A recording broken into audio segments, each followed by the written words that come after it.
Let's talk about the 93 Phils.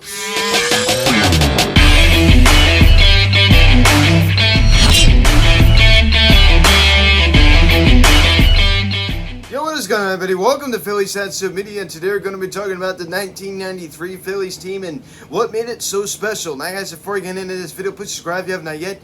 Please engage the bell. Please like this video, comment on this video, share this video, and let's get into this. So with this ongoing lockout, which is just so horrible to watch, and it's just so annoying to follow, right? I mean, a lot of you are annoyed about what's going on, and of course I am too, but not only am I annoyed about it, but I also have to talk about it. And me talking about it just makes me upset. It's just very, very upsetting to see what is going on, to the game of baseball. So that's why I want to take a look back at the year 1993 for the Phils, a year where they made it to the World Series, but lost in 6 games to the Toronto Blue Jays. With Joe Carter off of Mitch Williams with that walk-off home run. That was very, very painful, right? That was 11 years before I was born. But that was still a magical season, right? And we're going to talk about why, right? So the 1992 season, the season where the Phillies finished last place in the NL East, right? So that was back in the time where the Pittsburgh Pirates were in our division. There was no Central Division, right? That was before the AL Central and the NL Central. Cincinnati Reds, St. Louis Cardinals, the Cubs were in our division. The Florida Marlins, came to be in '93. That was their first year. That was their first year of the franchise. But we finished dead last in '92. We just were not a very good team, right? I mean, we just weren't. And '93, things really came to be. Lenny Dykstra really just, taking a big step forward. John Kruk was great. And not to mention our pitching staff that year was unbelievable. With should-be Hall of Famer Curt Schilling. I'm going to say should-be. Because honestly, he was just so snubbed. And Tommy Green as well. This pitching staff was unbelievable. And this is something that, today's Phillies should be looking at, right? We're going to go take a look at the numbers. The Phillies led the league in complete games with 24. Of course, that's not really something you see much today. Innings pitched at 1,472 and 2/3 innings, and strikeouts with 1,117. So there's no doubts that our pitching staff that year was unbelievable. What changed? What changed since 1992? Not a whole lot, really. I mean, I'm going to be honest with you. I mean, we went from last to first, and even though they did not win a World Series championship in '93, it was still a magical season, right? You had friend of the pod, Mickey Mordini, as a part of that team, right? I mean, he talked about that when he was on here. Crazy Lenny Dykstra, right, who was just a total whack job. But he played a big part in this, right? John Kruk, I mean, he played a big part in this, too. Also, Darren Dahlin, who was a great catcher, award number 10. He definitely, was a part of this as well. And, some songs even relating to this 93 Phillies team, with No Rain by Blind Melon.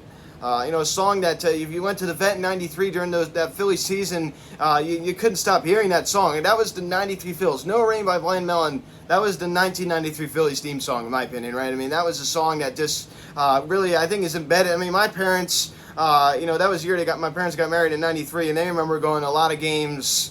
That year, and my mom and dad always tell me that how much they hear that song, right? And commercials at the ballpark, Veteran Stadium at that time, both the home of the Phillies and Eagles that was demolished in March of 2004, so that was just a very magical season, very, very magical season. And also how they beat the Braves in the playoffs, a Braves team that had the pitching staff that they had, right? With the Greg Maddux, with the John Smoltz. I mean, that was just an amazing, victory there. In the NLCS like that, man. I mean, that was just an amazing Braves team. And, of course, the Atlanta Braves, at that time, remember the NL West Division. As I said, this is before the Central Division came to be for both the AL and the NL. I often forget that, right? There was no NL Central or AL Central for a while. It was only the East Division and the West Division, for both leagues. So definitely interesting. I'm so glad they added that Central Division because it just makes it so much better. But that was a huge victory, right? And yes, I understand that, some teams, you go take a look at the big market teams like the New York Yankees, like the Los Angeles Dodgers. A lot of these fans, a lot of these, owners and, front office executives say, hey, championship or bust, championship or bust. But honestly, I think this is a scenario where you have a Phillies team who finished dead last in the division. I mean, think about this. This are 6 teams in the division in '92, right? 6. It wasn't, traditional 5. It was 6. And the Phillies finished in 6th place. They come back the next year, 7-team division, and finished in 1st place. They finished in first place with a 97-65 record. Also, a great booth, with Harry Kalas and Richie Ashburn. Ashburn Alley at Citizens Bank Park, a tribute to the great Richie Ashburn. Chris Wheeler, was back during that time too. I miss, right? I mean, I believe he was fired after the 2013 season.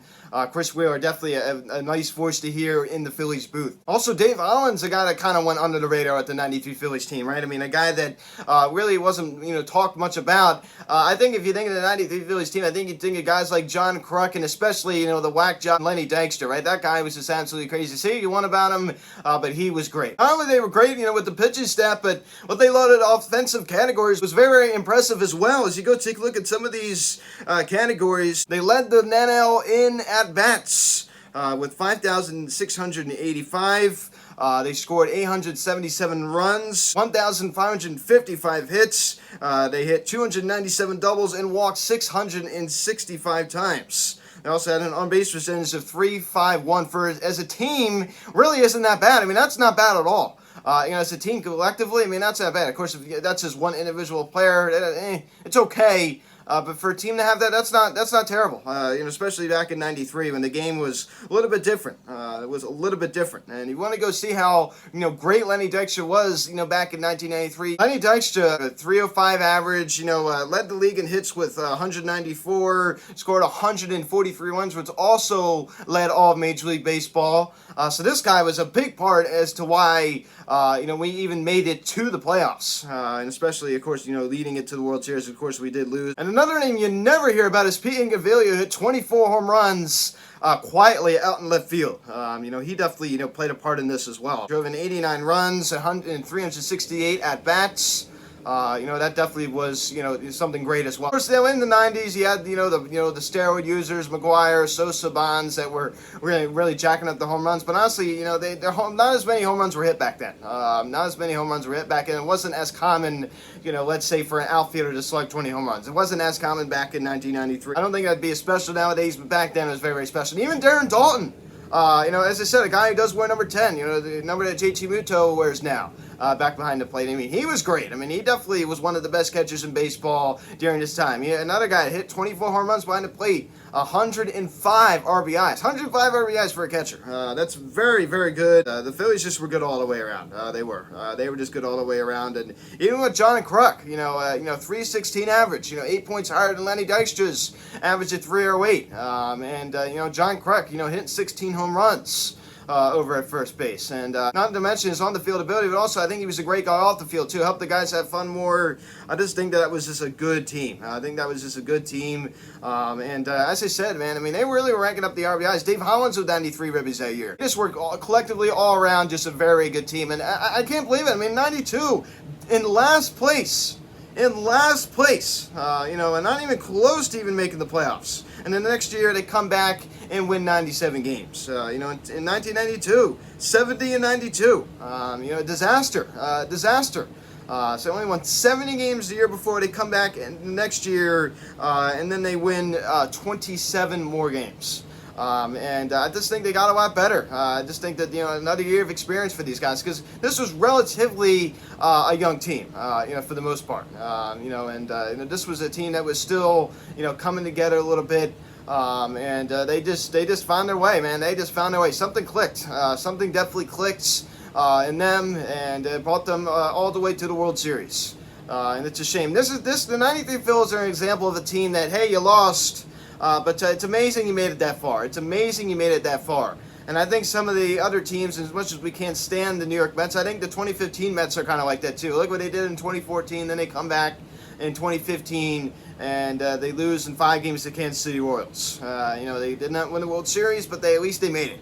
I think that's how I kind of think about it here. But honestly, I think this team was more special. I really, really do. Of course, it would have been great to finish off that season with a World Series victory. Fortunately, of course, they did fall short of that.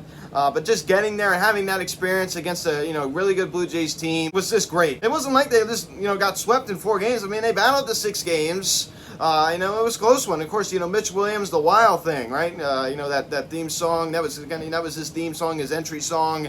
Anytime you hear the Wild Thing, you're just always gonna, at least I think of Mitch Williams and allowing that home run to Joe Carter down the left field line and. at Rogers Center in Toronto, which is, a very sad moment in Phillies history. But that was a magical season, an amazing season, a season we will definitely not forget. Jim Fregosi, manager of the Phillies in '92, and they only won 70 games, and he comes back next year, brings them to 97 wins. Bill Giles, the managing partner at that time. This was just an all-around, just a fun team to watch, and something that, as Phillies fans, I wish we saw today. I mean, we have not seen playoff baseball since 2011.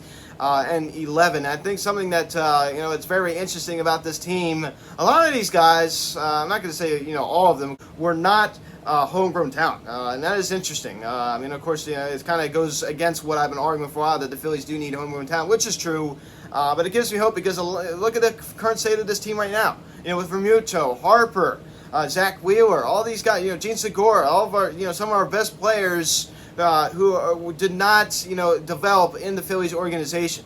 So I think that's very interesting to bring up. Lenny Dykstra, not drafted by the Phillies. Kurt Schilling, not drafted by the Phillies. Of course, you have John Kruk, Kim Morandini, drafted by the Phillies. A lot of these guys not drafted by the Phillies. That does give me a lot of hope for the future. So, baseball guy Sean may be coming on Thursday. I just wanted to get this video out. So I will see you on Saturday at Baseball Guy. Sean does not come on Thursday. So guys, thank you so much for watching this video. Please subscribe if you have not yet. Please turn on the notification bell. Please like this video, comment on this video, share this video. Check out the social media link in the description section. And Phillies Hat Stove Media, Instagram, TikTok, and Instagram. Follow me on Twitter at PHatStoveMedia. Call or text 267-225-3392. Email me, PhilliesHatStoveMedia@gmail.com. So guys, thanks for watching. I'm Luke, and I'll talk to you later. I'll see you guys.